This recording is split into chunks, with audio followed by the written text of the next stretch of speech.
Do you carry that same concept of individual, personal, non-negotiables, bulletproof routines into your business? Is the word of the day, is the word of the episode here. So how do we build consistency? Through keystone habits, batching similar tasks, and then the proverbial close the lid, whatever that looks like, to where you're wrapping up the day and you're preparing for the next day. I want to leave you with this. I want to leave you with the fact that small actions separate good businesses, good organizations from great organizations. There is a very small gap between good to great.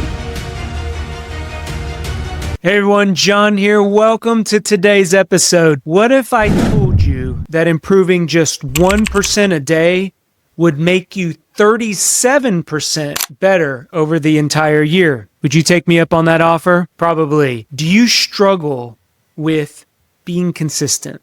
Do you struggle with the big idea, you implement it, and then it just fizzles out for some reason or loses steam? I've been there. I love big ideas. I have vision boards all over the place. I have whiteboards marker boards where I scribble and I just ideate, right? I create things. I love, it's most favorite parts of being an entrepreneur, being a leader, being a business owner is I get to create. And we get in that rut of create. And then every third or fourth idea we implement. And then what happens? We get bored and we go back to creating. And it just never seems like we're making any traction. So today I'm going to give you 3 powerful ways that will help you remain consistent no matter how big the idea or how small the idea, no matter how bored you get, or maybe it's the best idea in the world and you're energized about it and you kick it off and it starts to snowball and now you got to scale that idea. These steps are going to help you. So let's dig into the content for today. The first concept that we're going to talk about is designing bulletproof routines.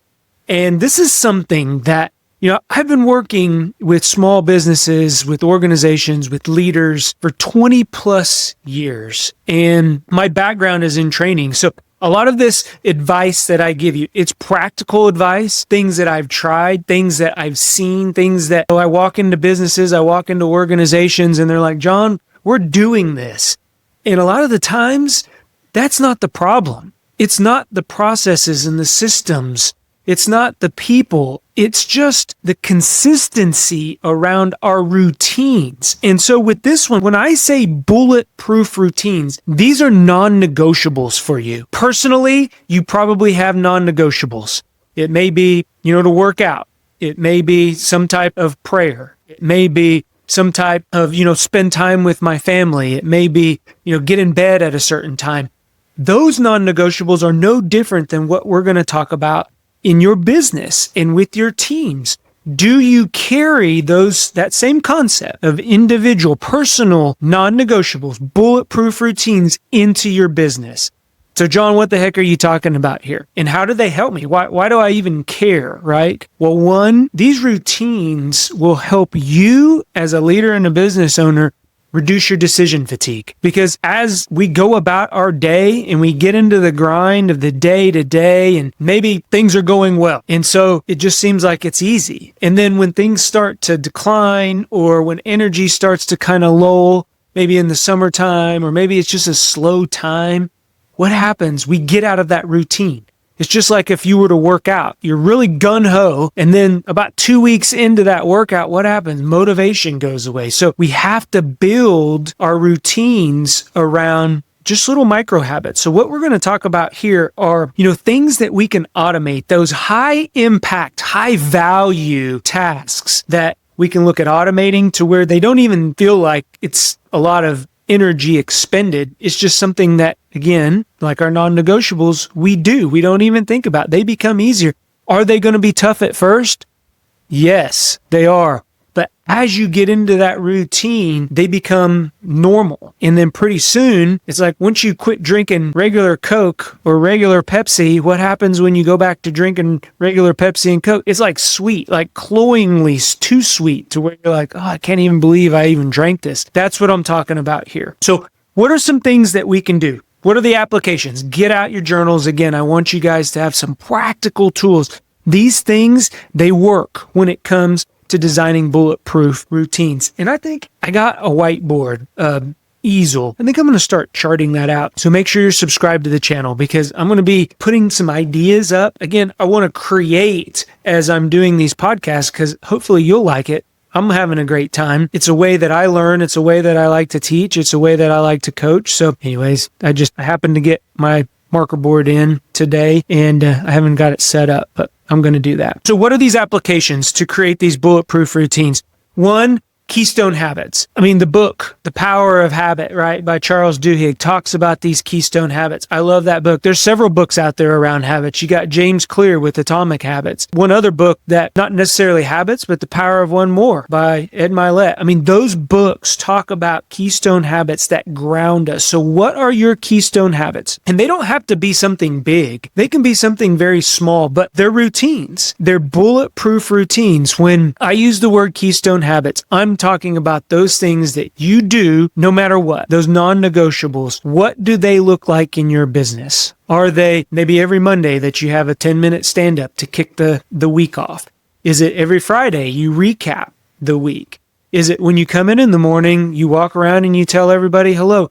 That's the kind of habit, the keystone habit that sets you up, sets the team up, sets your organization, sets your business up for success. So that's one application here. Another one is batching similar tasks. And I like to do this in blocks on my calendar. So for you, if you have similar tasks, maybe answering emails is a great task. I only do that maybe once a day, possibly twice a day, but I block out time at least once a day to get in and answer all my emails. Why? Because that's one of those tasks that when things start dinging on your computer, I don't know if you've set your computer up for alerts or reminders, but that alarm goes off. It's kind of like when our phone goes off, right? What do we want to do? Boom, there goes our attention. So if I'm into doing something and I see that email come up, oh, that's from my boss, I better answer that. Or that's from shipping, I better see what's going on there. What does it do? It takes away. So batch those similar tasks, and emails is just an easy one that I find a lot of times we struggle with. Make sure you block out that time. And you can do it in 30-minute chunks. You can do it in 90-minute chunks. You can do it 2 times a day and 3 times a day. But make a promise to yourself. Again, create that routine that's the only time that you're going to go in there and do that tasks. And then the last thing that I love this, one of the businesses I was working with, the leader was doing this. And I was like, I'm going to take that. I'm going to steal it. So end of day, and they called it closing the lid, or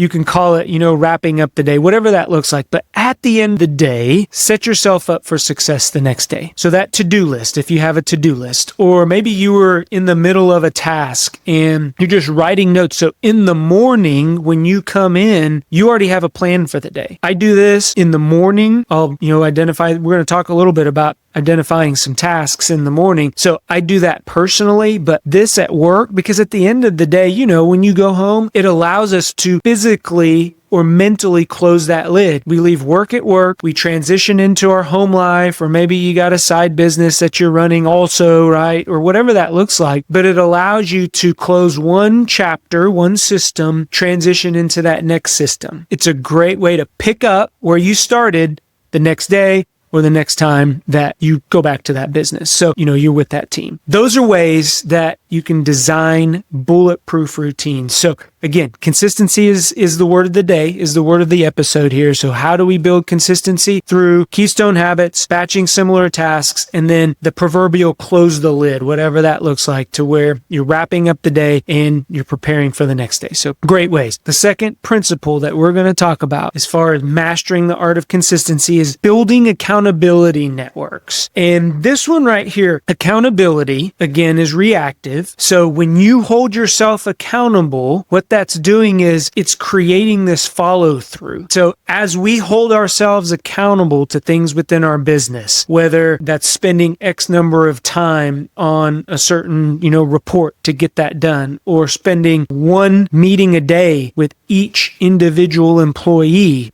and then not moving that meeting, not bumping that meeting unless something very, very important or emergent comes. But for the most part, those meetings, those one-on-ones stay on my calendar. So that's what I'm talking about is follow through right here. I've created a meeting. I'm going to stick to it. That accountability does a couple things for you. One, it builds consistency because every single week, now what you're doing is that's your touch point. That's your feedback point. That's kind of how you stay or keep your finger on the pulse of the organization by meeting with each employee. And the employees come to appreciate it. They come to say, yeah, John's not moving that meeting. I'm going to show up. I'm going to be here, create an agenda. I'd like to do the 30-minute 10-10-10 rule. 10-minute, it's them bringing, whatever they need. 10, the middle 10, middle third is me talking about, some things maybe that I see or that I need. And then the last 10, the last third is looking forward. So that's how I break it up, but it's a great way to build accountability, which again will create that follow through. And then social contracts. Social contracts are one of the best ways, I think, to hold ourselves accountable. And what this looks like is, you all see those influencers or somebody on TikTok or whatever that looks like, and they say that they're doing the 75 hard. I think that's a great one. 75 hard. Like if I was just alone journaling and I'm like, yeah, I want to do the 75 hard. Yay. That may get lost in translation. Like I may or may not do it is what I'm trying to tell you. But here's the kicker. What if I go tell my best friend? What if I tell my significant other? What if I even go online and I post about it? Hey, everybody, I'm going to start the 75 hard next week. Anybody want to join me? Guess what? Now that creates accountability. It creates that accountability through the social contracts. So again, ways that we can do that. I've already kind of explained some applications, but here when we talk about business, I love to create an accountability partner or have an accountability partner. That peer-to-peer kind of accountability really holds us consistent. And it doesn't have to be someone within your organization. This is where you can grow your network. Our network is our net worth. So try it on. I want to take a quick break from the episode today to talk about a couple things. The first thing, less than 40% of our listeners are subscribed to our channel. You would be doing me a huge favor if you click on that subscribe button. It helps us grow our Go Be Great community and get this podcast out to as many people as we possibly can.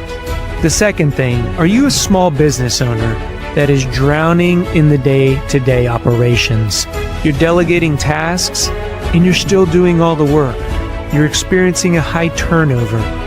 Maybe you don't have the systems and processes in place that you need to run a successful business. I invite you to go over to bjohnespinosa.com, fill out the form to see if you're the right fit. Now back to the episode.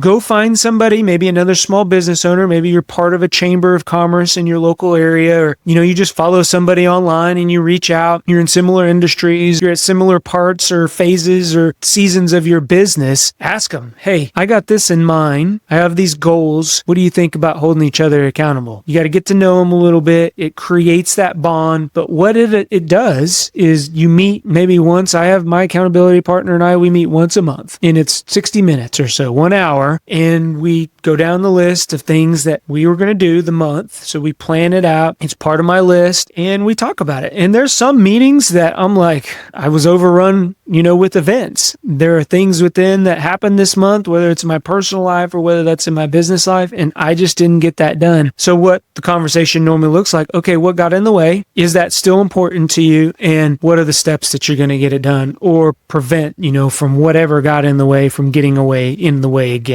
So that's a great way. Micro commitments. This is another great application that I like to use. And these are just small little wins. So, when we begin the change, when we begin creating a habit, that's what we're doing is changing the behavior. We're learning a new skill or adopting a new practice, whatever that looks like. It's easier to do in smaller lifts than if we go in and we just bench press our max the entire time. For those of you out there that are workout, what happens when you go to the gym and you just stack the weights on the bar and you try to, lift it? One, you may never get it off your chest or get it off the bar.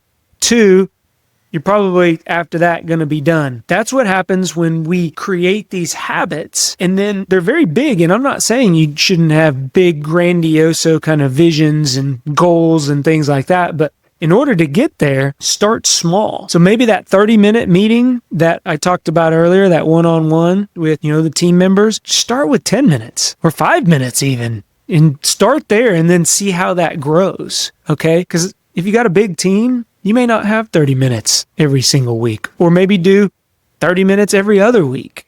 you kind of see where I'm going here, but create those micro commitments and then allow yourself to build up to that 30 minutes. And then use some accountability tools. It's funny because, my wife used to run a daycare, one of our businesses, back when we were younger and the kids were in school, and daycare is expensive. So we were like, guess what? We'll just run a daycare. And she had a chore chart, and the chore chart sat on the wall. And when you put your toys away, when you took your nap, when you did the things the behaviors, the habits, we're still no different. We're kids at heart, right? The things that you were supposed to do, what did you do? You got a gold star, and you got to put that gold star up there on the chart. And then after a certain number of gold stars, guess what? You got to get a treat out of the basket, or, you got to get extra 10 minutes to play out, whatever that looked like. That's what I'm talking about. What are tools that we can buy, purchase? There's a lot of free things out there. Get you a chore chart, an accountability chart every time. This is a good one. Even as simple as a calendar, like purchase a calendar, print a calendar off online, and then every time that you commit and you stick to your habit, put an X on the day. It's a visual reminder of how consistent we are. It builds confidence. It builds, really motivation. It sustains momentum. It does all of the things that we want to see when we're building this consistency. Okay. So accountability networks, whether that's a physical person, it's a chart, or it's those little micro commitments that you make. Those are great ways to accomplish this principle. The last one we're going to talk about is tracking. And when we talk about tracking, very similar to what I was explaining on the chore chart or the accountability chart, right? So here, it's like a budget. How many of us out there, and there's some of you probably way, way richer, way more money than I have, but you just spend. Like you have a bank account, you got to check debit card or credit card or whatever, and you're just spending. You're never checking the balance. You're never, looking into the bank account. You don't balance your budget. I still have a ledger that I write on. I'm old school when it comes to balancing the budget. But what if you never did that? What would happen? That's no different than not tracking your habits or not tracking your commitments, right? It doesn't help you build any consistent spending habits to say, ooh, I overspent there. I may need to, cut in another area. That's exactly what we're talking about here. So if we don't see the data, if we're not tracking anything, how do we know it's working? So some applications here are weekly scorecards. And you can do, again, this is applications. So it's a habit, a weekly scorecard, maybe do a monthly scorecard. Start out with that, but pick 3 to 5 metrics, 3 to 5 key performance indicators that you have for your business and track them on a weekly basis, bi-weekly, or even a monthly basis. I wouldn't go past 30 days because the idea here, again, is to see where you're at and then be able to pivot smartly. So look at the information, make informed business decisions, key performance indicators, data analytics, dashboards. You walk into any corporation, any business, that's how you know you're being successful, right? That's how we know as leaders and as business owners that we're going in the right direction. So for this, make sure, those weekly scorecards are the key things. And I wouldn't do more than really 5. My magic number is 3. I do 3 things for all my concepts. I break it down. It's just easy, digestible. So 3 to 5, no more than 5, track those metrics. Another one here that I put was our logo here in the Go Be Great community. Don't miss 2 days in a row. You do not know how big that is not missing 2 days in a row. Habits form over time. So over time, we begin to become reliable to ourselves, reliable to our teams. And then once that reliability is established, now what it does, it turns into the expectation. And that's exactly what we're talking about here when you don't miss 2 days in a row. I give everybody a bad day. Something happens either at the house, with the business, the truck breaks down, it's your only truck, you had engine issues, you just put a whole bunch of money into, maybe another company car, and it just seems to snowball. And so we begin to feel sorry for ourselves. We begin to get in that rut, like what's next? What's going to break next? What's going to happen next? Don't do that 2 days in a row. Give yourself a little pity. You can cry, you can whine, write it down, and then leave it in that day. Don't create a bad habit, because as easily as we can be consistent with good habits, we can be also consistent with bad habits. So once you commit, don't miss 2 days in a row. And then the last one is feedback. And this is something that I purposely ended with as far as an application, because it really applies to everything. It applies to designing bulletproof routines. It applies to those accountability networks. It applies to tracking, is create some type of feedback loop with each one of these to where you know where you're going. You know how well you're doing. You know if you got to pivot. Feedback is important. And as leaders and as business owners, sometimes we overlook it because it does take time. It does take some energy. And if we're consumed with the day-to-day and we can't get out of that, we can't, make sure that we're looking back into the business from either that 35,000 foot balcony or maybe just as an external set of eyes, then who's doing it? Because if you're not doing it as the business owner, if you're not doing it as the leader of your organization, it's probably not getting done. So feedback, very, very important, and it applies to all three. So I want to leave you with this. I want to leave you with the fact that small actions separate good businesses, good organizations from great organizations. There is a very small gap between good to great. Consistency is going to turn your business into a great place to work. I know that these three principles will keep you consistent and keep you to where now you've turned a habit into an expectation. I believe in you. Go be great. Talk to everyone later. Bye-bye. If you like what you're hearing, do us a favor. Click on that subscribe button. Give us a thumbs up or leave a comment. That lets us know that what we are putting out benefits you. If you want additional information or resources or learn how to work with me, head on over to thejohnespinosa.com, because when we become better versions of ourselves, it helps us get others to where they're going. Go be great. Talk to everyone later.